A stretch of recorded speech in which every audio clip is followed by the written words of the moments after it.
Hello friends, हम कर रहे थे रिक्रूटमेंट। लास्ट सेशन में हमने इसका मीनिंग किया एंड इसकी ऑब्जेक्टिव फीचर्स के। एंड आज हम इस सेशन में करेंगे जो रिक्रूटमेंट प्रोसेस है, इसकी कितनी स्टेजेस हैं और स्टेप्स क्या हैं जब भी रिक्रूटमेंट की प्रोसेस स्टार्ट होती है। तो जब भी हम रिक्रूटमेंट की बात करते हैं तो हर एक ऑर्गेनाइजेशन का क्या ऑब्जेक्टिव होता है कि हमारे पास जितने भी एस्पिरेंट्स हैं उनमें से सबसे बेस्ट एस्पिरेंट को हम सिलेक्ट करें। तो सिलेक्ट करने तक की प्रोसेस को हम क्या कहते हैं? रिक्रूटमेंट कहते हैं। तो रिक्रूटमेंट को सिलेक्शन से प्री स्टेज माना जाता है। तो इसके बहुत से स्टेप हो जाते हैं। जब तक अपॉइंटमेंट होती है तब तक हम रिक्रूटमेंट की प्रोसेस ही इंक्लूड करते हैं। तो इसमें कौन से स्टेप हैं? तो फर्स्ट स्टेप है identification of needs in the various departments. जितने भी डिफरेंट डिपार्टमेंट्स हैं इनमें पहले हम क्या देखेंगे? इनकी रिक्वायरमेंट क्या है, इनकी नीड्स क्या है। तो जब भी रिक्रूटमेंट करनी है, रिक्रूटमेंट के थ्रू पहले जितने भी गवर्नमेंट की रिक्रूटमेंट कर रहे हैं तो गवर्नमेंट डिपार्टमेंट के हर एक डिपार्टमेंट से पूछा जाएगा कि आपको किस लेवल के कितने एम्प्लॉय चाहिए। क्योंकि लेवल होते हैं, कोई मैनेजरल लेवल भी हो सकता है, क्लैरिकल लेवल भी हो सकता है। तो हर एक पोस्ट के लिए रिक्वायरमेंट हर एक डिपार्टमेंट से पूछी जाती है। तो पहले जो नीड होती है उस नीड को पहले आइडेंटिफाई किया जाता है। तो उसी डिपार्टमेंट से पूछा जाता है कौन से मेथड से आप रिक्रूटमेंट करना चाहते हो, डायरेक्ट और इनडायरेक्ट, कौन सा मेथड हम यूज करेंगे। तो पहले आइडेंटिफिकेशन हो जाती है। अब हमको पता है कि हमको कितनी एम्प्लॉइज की रिक्वायरमेंट है, किस लेवल की है। तो उसके अकॉर्डिंग हम नेक्स्ट स्टेप उठाते हैं। तो उसके अकॉर्डिंग क्या डिटरमिन की जाती हैं? उनकी क्वालिफिकेशंस एंड कंडीशन। जो भी एस्पिरेंट्स हैं वो अप्लाई करेंगे, क्योंकि जब तक उनकी सिलेक्शन नहीं होती हम इनको एम्प्लॉइज नहीं कहते हैं, तो हम उनको एस्पिरेंट्स कहते हैं। तो उनकी क्वालिफिकेशन को डिटरमिन करना एंड जो भी हमारी जॉब की कंडीशंस हैं इनको डिटरमिन करना जो सेकंड स्टेप माना जाता है। जिसमें क्या किया जाता है कि हर एक डिपार्टमेंट की उसकी पोस्ट के अकॉर्डिंग ही क्वालिफिकेशंस को डिटरमिन किया जाता है। जैसे general qualifications and special qualification, two parts में हम इसको डिवाइड करते हैं। जनरल क्वालिफिकेशन जैसे सिटीजनशिप होगी, डोमिसाइल हो गया, एज लिमिट, फिजिकल फिटनेस, उसका जेंडर हो गया। तो इस तरह हम क्या करते हैं? जनरल क्वालिफिकेशंस हैं इसको फाइंड आउट करते हैं। एंड स्पेशल क्वालिफिकेशन उसके एजुकेशन के साथ रिलेटेड होगी, उसके एक्सपीरियंस के साथ रिलेटेड होगी, उसकी टेक्निकल नॉलेज होगी, स्किल होगी। तो इस तरह हम उनकी जो भी क्वालिफिकेशंस हैं इनको डिटरमिन करेंगे। जब क्वालिफिकेशंस डिटरमिन हो जाती हैं तो फिर हमको एस्पिरेंट्स को फॉर्म भरने के लिए फॉर्म को डिजाइन करना पड़ता है। तो नेक्स्ट स्टेप आता है designing of special application forms. तो जो कैंडिडेट्स हैं वो एप्लीकेशन फॉर्म भरेंगे, उनको स्पेशल वे से डिजाइन किया जाए। तो हर एक रिक्वायरमेंट के अकॉर्डिंग एप्लीकेशन फॉर्म की कुछ रिक्वायरमेंट्स होती हैं वो फिल करनी होती है। जैसे एप्लीकेशन फॉर्म हमने क्वालिफिकेशन को डिटरमिन किया तो एप्लीकेशन फॉर्म में सभी कॉलम बने होते हैं जिसमें आपके जनरल क्वालिफिकेशन के रिगार्डिंग, स्पेशल क्वालिफिकेशन के अकॉर्डिंग सारी की सारी इंफॉर्मेशन है आपसे गेट की जाती है। तो स्पेशल क्वालिफिकेशन फॉर्म है जो डिजाइन किया जाता है, जिसके बाद हम एडवर्टीजमेंट करते हैं और उसके बाद एस्पिरेंट्स हैं फॉर्म को भरते हैं, जिससे हम कंप्यूटराइज एनालाइज करते हैं। एनालाइज करने के बाद हमको कैंडिडेट की हमारी जॉब के अकॉर्डिंग क्वालिफिकेशंस का पता चल जाता है। Next is advertisement of the post. अब जितनी भी पोस्ट हैं इनकी एडवर्टीजमेंट होगी। तो जी एडवर्टीजमेंट से पहले की प्री स्टेज होगी। तो विद इन ऑर्गेनाइजेशन हमको कितने एम्प्लॉइज चाहिए, किस लेवल के चाहिए, किस वे से हमने रिक्रूट करना है, उनकी क्या क्वालिफिकेशन होनी चाहिए और इसके लिए कैसे फॉर्म भरना है। अब उसके बाद क्या होती है? एडवर्टीजमेंट होती है। तो जो भी क्वालिफिकेशन है, जो भी एप्लीकेशन फॉर्म है, रिक्वायरमेंट है, तो उसके अकॉर्डिंग हम क्या करते हैं? एडवर्टीजमेंट करते हैं। न्यूज़पेपर्स में एडवर्टीजमेंट की जाती है, रेडियो में, टेलीविजन में की जाती है।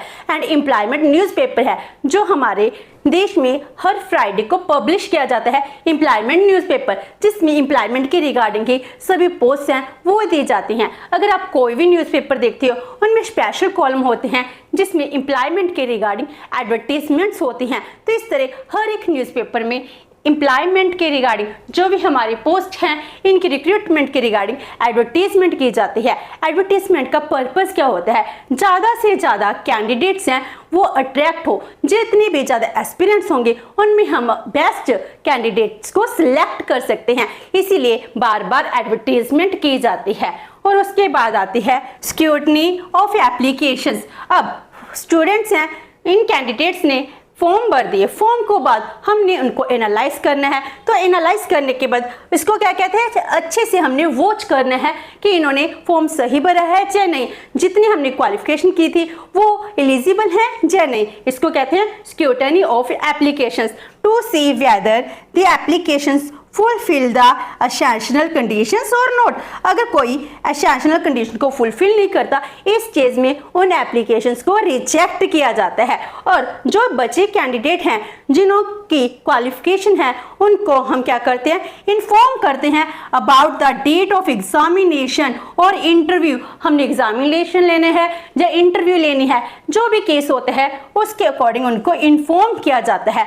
आफ्टर दैट हम उनको रोल नंबर इशू करते हैं, issue of roll number come entry come identity card. एक आइडेंटिटी कार्ड है जिसके थ्रू वो एग्जाम देते हैं या फिर इंटरव्यू देते हैं, इसको इशू किया जाता है। इस तरह एप्लीकेशन फॉर्म है जिसमें कैंडिडेट्स अपने एग्जाम्स की तैयारी करते हैं, फॉर्म भरते हैं, फिर उनको आगे की प्रोसेस के लिए तैयार किया जाता है। और इसके लिए क्या होता है, रिटन एग्जामिनेशन भी लिया जाता है। रिटन एग्जामिनेशन अगर मान लो लोअर लेवल की जितनी भी पोस्ट हैं इनमें मोस्टली रिटन एग्जाम भी होता है। अगर हम अपर हायर लेवल की पोस्ट कहते हैं, अगर वो विद इन डिपार्टमेंट में होती हैं तो उसके लिए एग्जाम्स की जरूरत नहीं होती। जैसे हम इनडायरेक्ट रिक्रूटमेंट की बात करते हैं, इनडायरेक्ट का मीनिंग क्या होता है, डिपार्टमेंट में ही जो लोअर लेवल है, लोअर लेवल के एम्प्लॉइज को प्रमोट कर कर अपर लेवल तक प्रमोट कर देना, ये इनडायरेक्ट रिक्रूटमेंट कहलाती है। तो मोस्टली हर एक कंट्री में क्या होता है, जितनी भी हायर लेवल की रिक्रूटमेंट है उसके लिए इनडायरेक्ट रिक्रूटमेंट होती है। इसीलिए यही कहा जाता है कि जो लोअर लेवल की जॉब्स होती हैं उनके लिए रिटन एग्जामिनेशन होता है। वैसे तो अगर हम आईएएस की बात करते हैं, आईएएस के लिए भी रिटन एग्जाम है। जो हमारे एडमिनिस्ट्रेटिव पब्लिक सर्विस है वो बहुत से एग्जाम्स है वो कंडक्ट करती है। तो रिटन एग्जाम क्यों लिया जाता है, तो टेस्ट इस तरह डिजाइन किए जाते हैं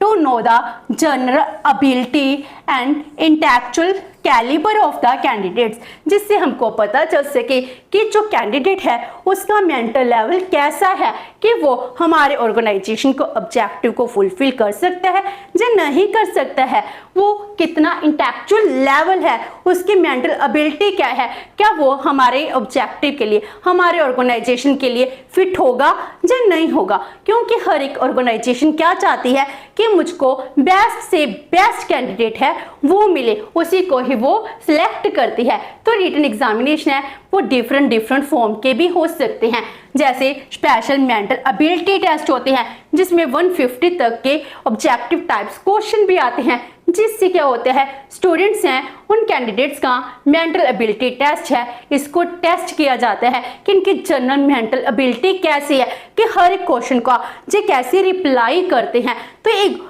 सिंपली हमने मेंटल एबिलिटी को ऑब्जर्व करना होता है।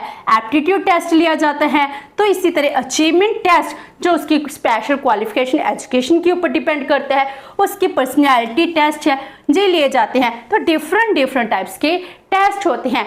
अगर हम स्टाफ सिलेक्शन कमीशन की बात करते हैं एसएससी, वो भी इस तरह के टेस्ट है कंडक्ट करती है। अगर हम यूपीएससी की बात करते हैं यूनियन पब्लिक सर्विस कमीशन, तो जिस सेंट्रल लेवल की जो आईएएस की आईपीएस की क्वालिफिकेशन के अकॉर्डिंग जो भी इनकी पोस्ट हैं उनके लिए एग्जाम है वो कंडक्ट करती हैं। तो हर एक स्टेट में स्टेट पब्लिक सर्विस कमीशन होता है। तो इस तरह डिफरेंट रिक्रूटमेंट एजेंसीज होती हैं जो रिटन एग्जाम के थ्रू कैंडिडेट को सिलेक्ट करने में हेल्प करती हैं।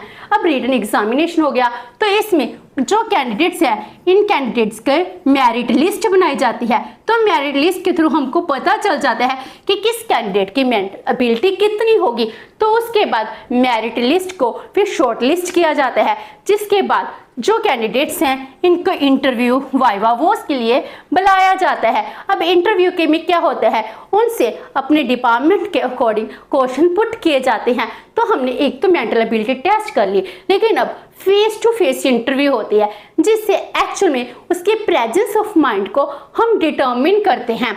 तो जे फेस टू फेस इंटरव्यू होती है mostly J half an hour की होती है, कभी कभी जिससे ज़्यादा या कम टाइम की भी हो सकती है। अगर हम इसको डॉक्टर फाइनर के अकॉर्डिंग कहें तो वो हाफ एन आवर को सफिशेंट और कम से कम कहते हैं इतनी होनी चाहिए, क्योंकि इसमें ही हम एस्पिरेंट को जज कर पाते हैं। तो जो भी इंटरव्यू होती है इसका पर्पस होता है to test the presence of mind, क्योंकि उस टाइम जो भी क्वेश्चन उसको पुट किए जाते हैं वो कैसे आंसर दे रहा है इसको हम कैसे देखेंगे वाया इंटरव्यू। उसके इनिशिएटिव्स क्या है, उसका करेज क्या है, इन सब को हम कैसे डिटर्मिन करते हैं थ्रू इंटरव्यू।